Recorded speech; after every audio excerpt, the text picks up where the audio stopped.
saying autism's a superpower. Well, it is. Do you feel like you've brought any value to this question? What was it that Gendo did? What didn't he do? Apparently nothing's that weird. That's a pretty big reveal, and it did flop. Son of a British bitch. That's how much brain rot Nazeth has suffered just thinking about the start of Evangelion. But then Gendo did get in the rope Shut because up! his robots ate him. The bit is over, Nazeth. Oh my god!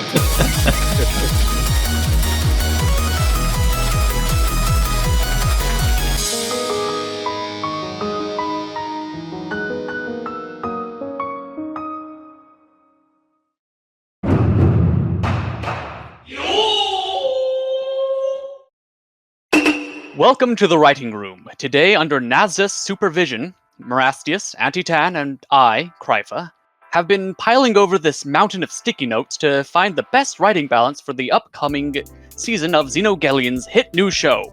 But before we can get back to work, it has come to our attention that we don't know how deep of a plot Xeno wants for his show.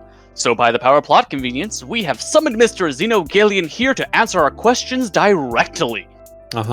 Plot. I need all the plot. You know, there's some mighty plot in, I'm just gonna say it, High School Double D, and I'm talking about even bigger plot. So, anyways, Mr. Massive Jiggle fan, we're starting today with major spoilers for, well, I'll know a zero. During the end of Season 1, the main character gets shot in the head, and in Season 2, it's shown that he has not only survived, but has been given a supercomputer to replace his missing eye. So, Xenogelion, was this the proper way to power up our autistic harem protagonist? And do you think the plot suffered for having a second season?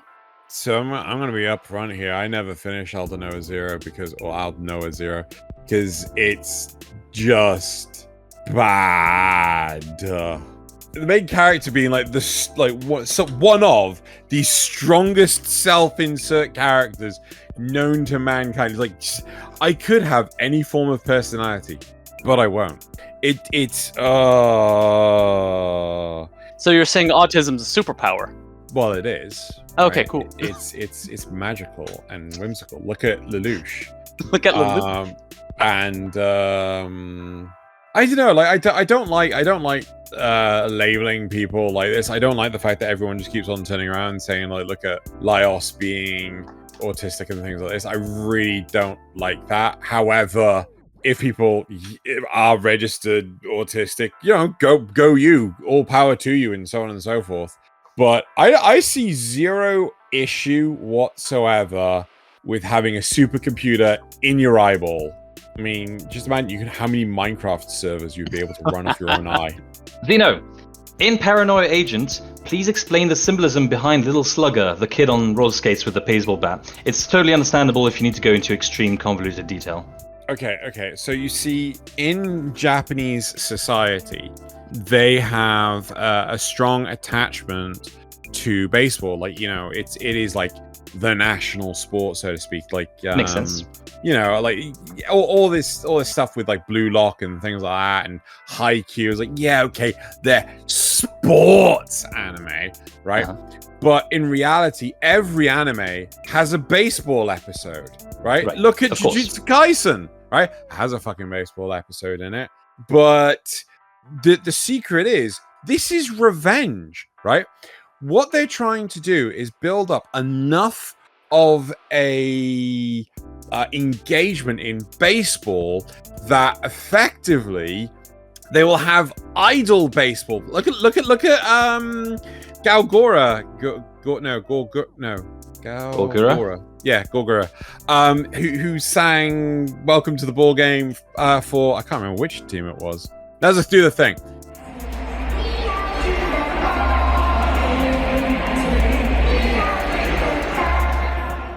Yeah, it's like, you know, they're trying to make it like super popular, and then they're going to take over America. I can't get into the details of that part. No, they already are. We've got that one baseball player that loves One Piece, and his team did like the One Piece night. We also had that story at Senpai News where they were was it? It wasn't Hatsune Miku. I can't remember what it was. Gogura! We were literally fucking just talking about it. No, it wasn't that. Oh my god. I learned so much by coming to the studio. Right, yeah, no, that seems like a perfectly reasonable explanation. Thanks. Okay, so Xeno, trying to deconstruct Ghost in the Shell, one of my personal favorite anime, sometimes I get tripped up by the complexity of the politics and the philosophy with the interchangeable bodies and brains and do souls exist and all that. What crossover anime would make it the absolute worst and how? Oh dear God. Oh. I want to say SS Gridman. Because for some strange reason, the kids from a made-up universe get sucked into a 90s style computer. Check out next to Netflix, nerd computer ace. When surfing on the internet, he was dashed in cyberspace. He turned into the freakazoid, who's strong and super quick.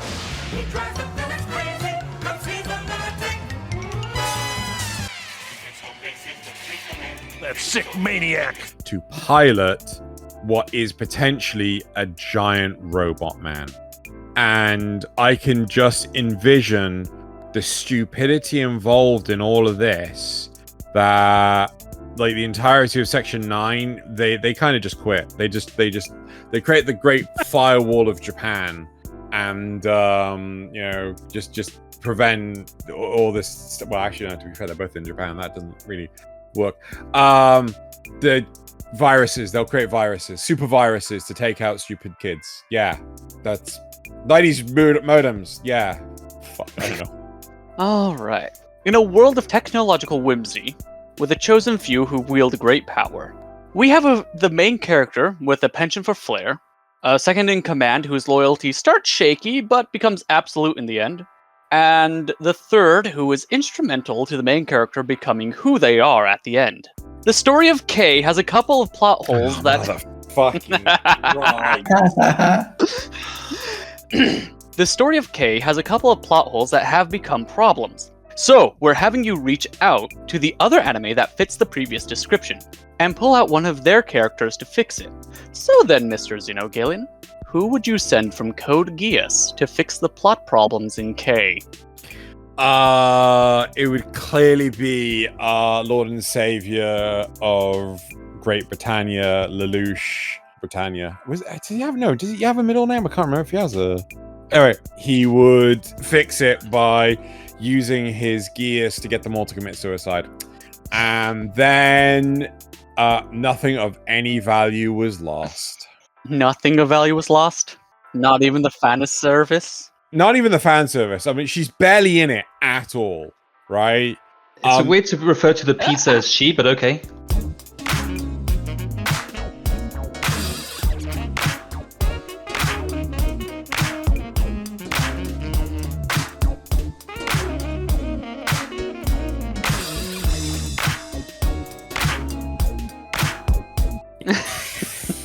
I mean, I've had that fan service and it has made me properly ill, but that's besides the point.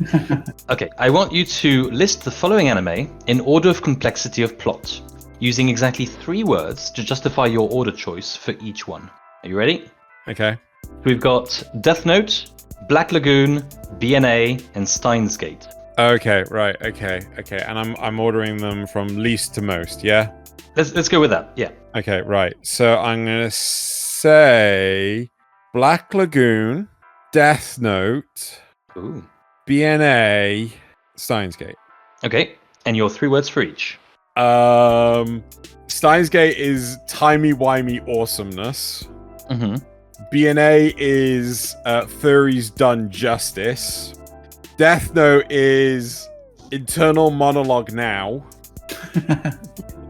And Black Lagoon is guns go burr. Fair. All right, Xeno. I want you to name the most uncomplicated anime, the simplest, the most straightforward, no nonsense, no possible way to be confused about the storyline anime, and change the setting to something else that makes it the most interesting. Can I pivot ever so slightly and talk about Hello Kitty? The fact that in America, it is believed that Hello Kitty is in fact a 10-year-old girl. It's just like, yeah, no, seriously, yeah. So like the publishing agencies and things like that in America, it's like, oh yeah, no, Hello Kitty isn't a cat. She's a 10-year-old girl, and basically it's like all make-believe in her head and shit like this. You look at Japan, and Japan's like, no, she's a cat. It's like, you know, she's measured in apples, you know, and like all sorts of weird and wonderful shit like this. And like America's just putting some weird ass fucking spin on it. Fuck knows what's going on there. So take the most simplest, no nonsense plot and make it interesting? Yes, by changing the setting.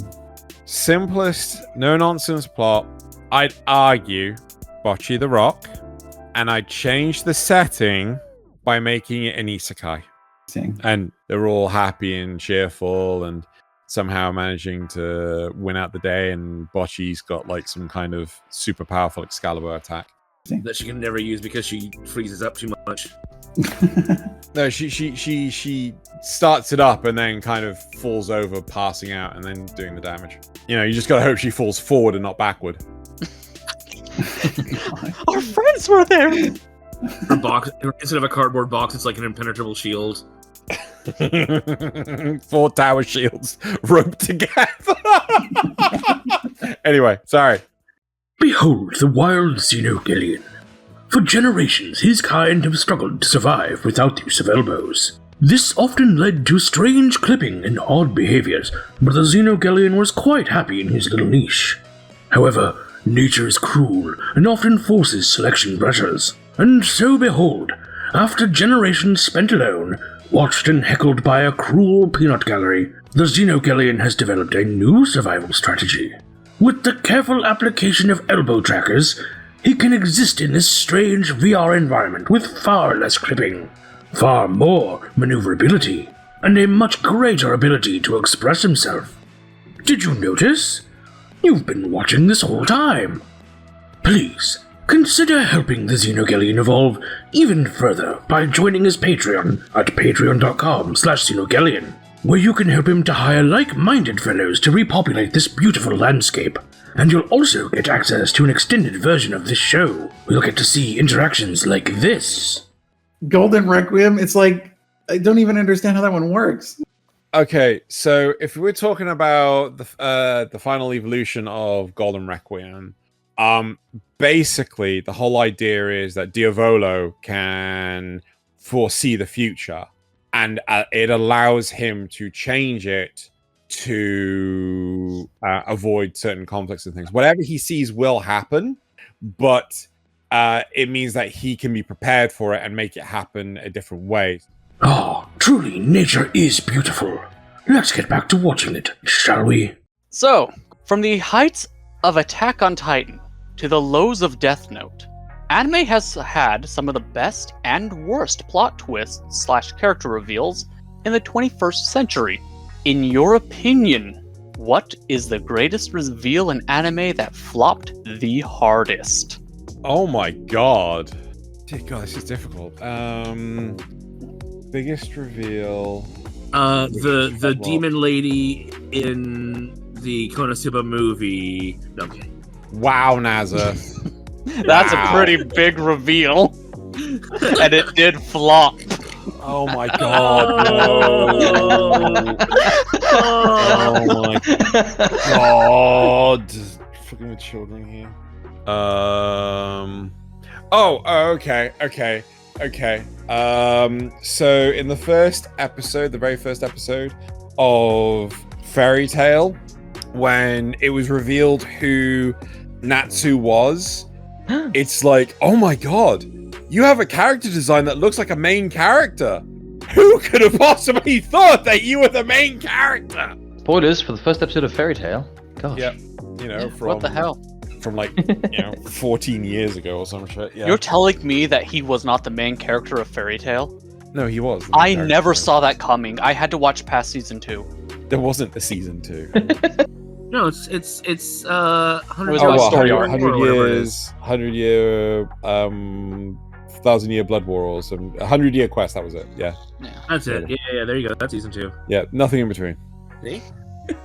That's the actual shocking reveal is that there was a season 2. Like, what the hell? They continued it? Yeah. Whoa. Anyway, Xeno, which shonen anime has the most complex power system, and how would you personally make it even more convoluted? this is like number go up. That's pretty much.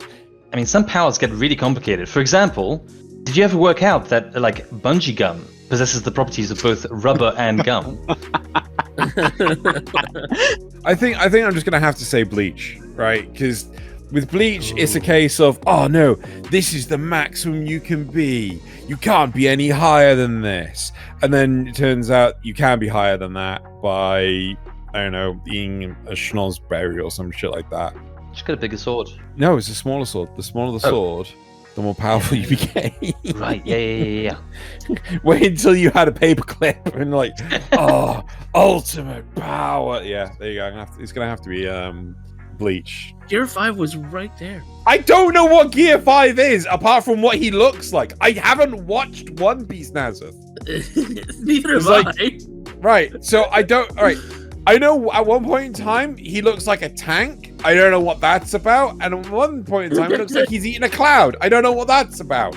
So I can't speak to that, Nazeth.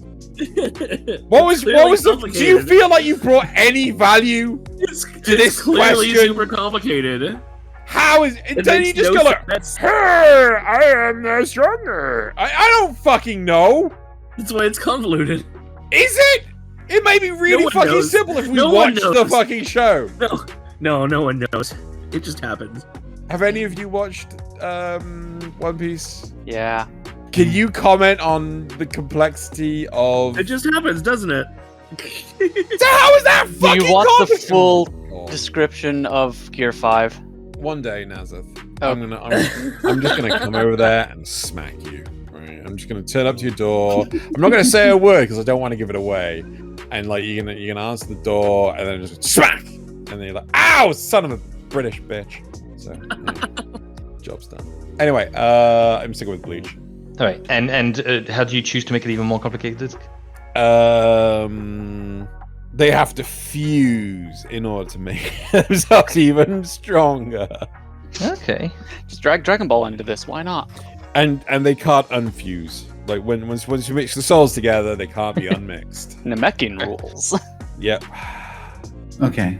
Xeno, what anime have you watched that you just have no idea what's going on, and how would you fix it?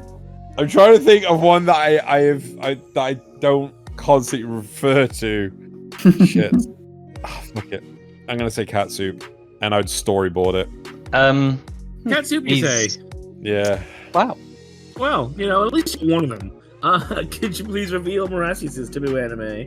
Yeah. Yay. I just like See, personally, I thought that was going to come up during Paranoia Agent. what, cat soup? Yeah, because they're both really weird ones. No, not that weird, man. No, apparently nothing's that weird. Catsup. Nothing is cat soup levels of weird. I couldn't finish cat soup because it was hurting my brain too much. And we all know I have TikTok brain. See, with storyboarding? Yeah, storyboarding. So actually storyboard what the fuck is meant to be happening during the course of the movie. And then make it. As opposed to whatever that shit was about. Okay. So, Xenogalion, Evangelion. At which point did the layers of convolution become too much for most viewers to follow? The point where oh god, what was it that Gendo did? What didn't he do? So it's where Gendo told Shinji to get in the robot. Oh, so just at the very beginning. Yup. Oh, we got this military organization. It's fine. I'm just gonna get my kid involved. It's like, the kid I haven't seen in like 13 years because I have weird issues or some shit. He has issues with the child that survived his mother because of reasons. Also, the robot might be his mom. What? Also, how old was Shinji when his mum died? Right? Do we even know that? Nazeth, you're a Actually, giant Evangelion weeb. What? Who? What? Exactly. That's how much brain rot Nazeth has suffered just thinking about the start of Evangelion. What was really weird was No, when next question. what was really weird was when Shinji told Gendo to get in the robot, And then Gendo didn't. and then Gendo didn't. I know. Next it's- question. The robot is Oh, his wife. Come Stop! on. But then Gendo did get in the robot Shut because up! the robot ate him. The bit is over, they were- Nazin. Oh my god! Miss Kobayashi's Dragon Maid needs the most complicated plot twist possible. Go! Kobayashi is secretly the Grim Reaper Oh, and lives forever. right.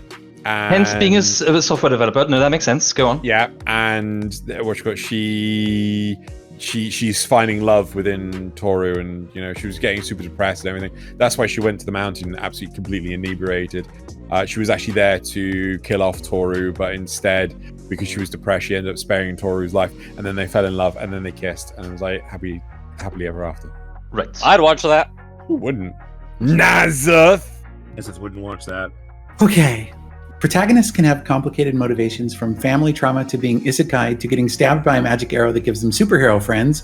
Which protagonist has the most complex backstory, and how would you make it more interesting by either making it more or less complex? Who gets shot with a magic arrow?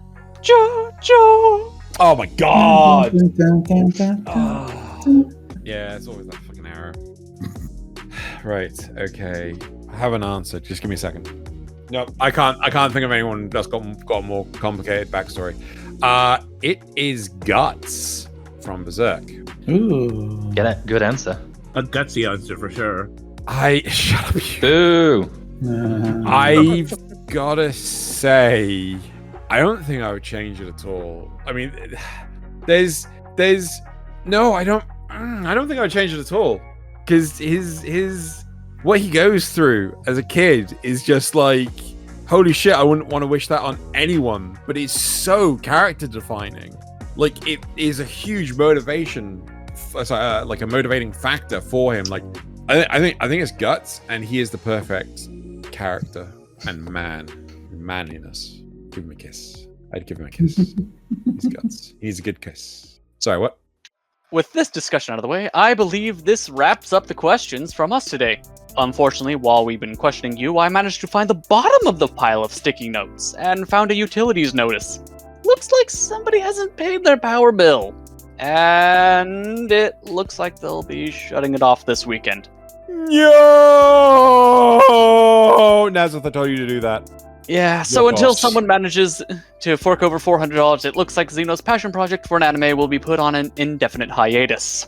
This is a joke. He doesn't genuinely mean it. The show's perfectly fine. Multi-Frame Squad, the anime.